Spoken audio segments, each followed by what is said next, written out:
So I had a bit of fun with my No Nuance November video saying that hard copy video games are a little bit like NFTs, but let me actually go into the nuance now. So in the past, for retro games, yes, hard copies were actually a physical thing. You played a game from a cartridge or played a game from a CD. In current day, though, not so much. At best, you're getting a fancy way to install the game, and at worst, you have to end up installing it from the internet anyway.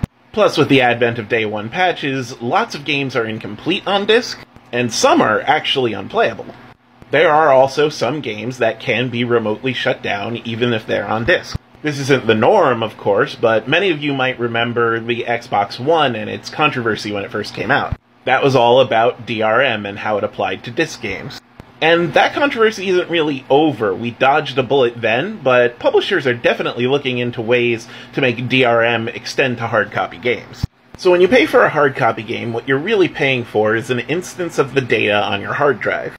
And when you pay for an online game, what you're paying for is an instance of the data on your hard drive.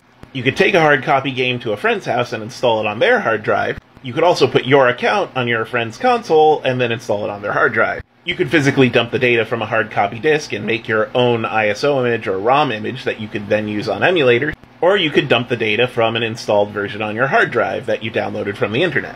You can copy a game on a disk. You can also copy an instance of a game on your hard drive. A game on a disk will be playable as long as you have a console with compatible firmware sometime in the future, and a game on a hard drive will be playable in the exact same way. There is functionally no difference except one is obtained via the internet and one is obtained via taking a piece of hard media and putting it into your console. The only major difference is that I suppose it would be easier to preserve a game like kind of halfway by holding on to a hard copy of it, but the best way to preserve it is just to dump the game.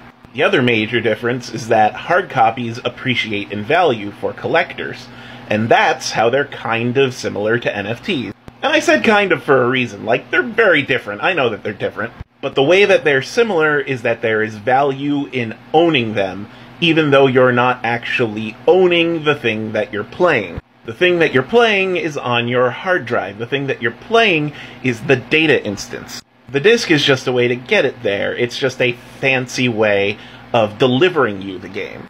Or kind of just a fancy receipt.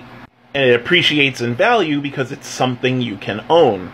Or specifically, it's something that you could own apart from the digital instance, which can be infinitely copied, much like you can right-click a picture on an NFT.